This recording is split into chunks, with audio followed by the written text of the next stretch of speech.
દેશના પશ્ચિમ છેવાડે આવેલું ઓખા જંકશન રેલવે સ્ટેશન લાંબા સમયથી ગુજરાતના રેલવે નેટવર્કમાં એક સામાન્ય પરંતુ મહત્વપૂર્ણ કડી તરીકે કામ કરતું રહ્યું છે.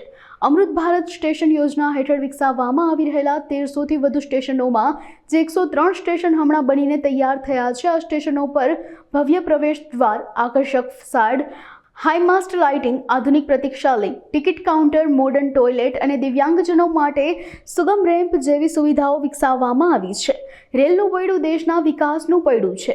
રેલવે સ્ટેશન વિકાસના રથ પર સવાર દેશના મુખ્ય કેન્દ્રો છે. ભારતીય રેલ અને રેલવે સ્ટેશનોની પ્રગતિમાં દરેક ભારતીયની સહભાગિતા છે. આ પ્રસંગે ઓખા પાલિકા પ્રમુખ, તમામ અગ્રણી, વેપારી અગ્રણી સહિત મોટી संख्याમાં લોકો उपस्थित રહ્યા હતા. राजकोट मंडल में सीनियर डीएफएम राजकोट के पद पे कार्यरत हूँ. आज हमारे यशस्वी प्रधानमंत्री जी के द्वारा पूरे भारत में 103 रेलवे स्टेशनों का उद्घाटन किया गया है और यह उद्घाटन अमृत भारत योजना स्टेशन योजना के तहत किया गया कार्य है और उसमें से ओखा एक हमारा स्टेशन है. ओखा स्टेशन पे टोटल कुल मिला के 7 करोड़ रुपए का लागत लगा है, जो यहाँ पे अमृत भारत स्टेशन योजना के तहत अलग अलग कार्य किए गए हैं, जिसमें से कुछ कार्य हैं जो मैं आपको बताना चाहूँगा. एक कार्य है जो एंट्री और एग्जिट के डबल अलग अलग एंट्री और एग्जिट का प्रोविजन किया गया है. सीसीटीवी से लेस पूरा स्टेशन है. एट द सेम टाइम हमारे यात्रियों के लिए नई सुविधाएं उपलब्ध की गई हैं. जो पहले थी उसको पूरा नया किया गया है.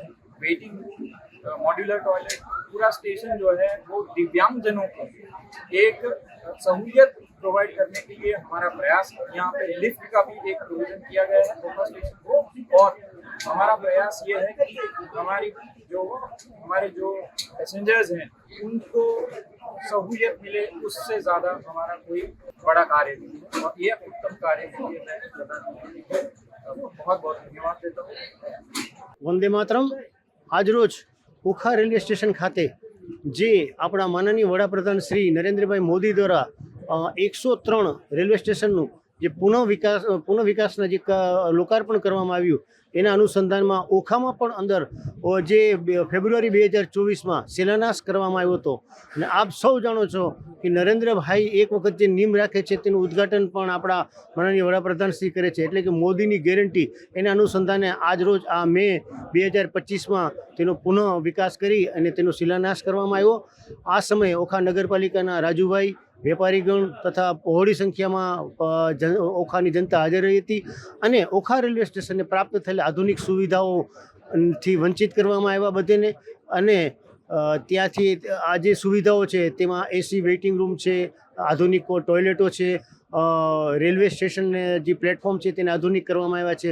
એટલે આવી વિવિધ સગવડતાઓ ઓખાની પ્રજાને મળ્યું છે. કારણ કે ઓખા એક છેવાડાનું સ્ટેશન છે, છતાં પણ નરેન્દ્રભાઈની દીર્ઘદ્રષ્ટિ છે કે માત્ર મેગા સિટીઓ નહીં પણ નાનામાં નાના સ્ટેશનોનો પુનઃ વિકાસ થાય. અને જે આઝાદી પછી આપણે જોઈ શકીએ છીએ કે 2014 પછી જ્યારથી પણ નરેન્દ્રભાઈ આવ્યા છે ત્યારે રેલવેનો આપ તો જોઈ શકશો કે સારામાં સારી ટ્રેનો મળી રહી છે. વંદે ભારત છે, દુરંતો છે, નમો ભારત ટ્રેનો છે જેવી આધુનિક ટ્રેનો આપી અને મુસાફરોની એક સુવિધામાં વધારો કર્યો છે. રેલવેનો પણ વિકાસ થઈ રહ્યો છે. એ જ રીતે માલ પરિવહનમાં પણ રેલવેની અગત્યની ભૂમિકાઓ આપણને જોવા મળી રહી છે.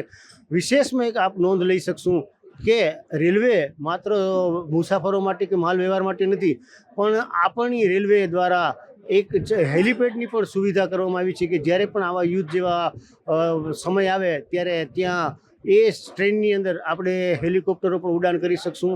અને આવા યુદ્ધ સમયની અંદર જો લશ્કરને જ્યાં જ્યાં જરૂર પડશે ત્યાં આપણી 6 મિનિટની અંદર દરેક ટ્રેનો ત્યાંથી રવાના થઈ શકે તેવી આધુનિક દીર્ઘદ્રષ્ટિથી નરેન્દ્રભાઈએ જે સુવિધા ઊભી કરી છે, એટલે કે સંરક્ષણની દ્રષ્ટિએ પણ રેલવે ખૂબ ઉપયોગી છે તેવું એક આપણે જોઈ શકશું. એટલે એક વધારાનો એક દ્રષ્ટિકોણ આપણને મળ્યો છે કે રેલવે છે એ દેશની સુરક્ષામાં પણ ઉપયોગી છે. વંદે માતરમ.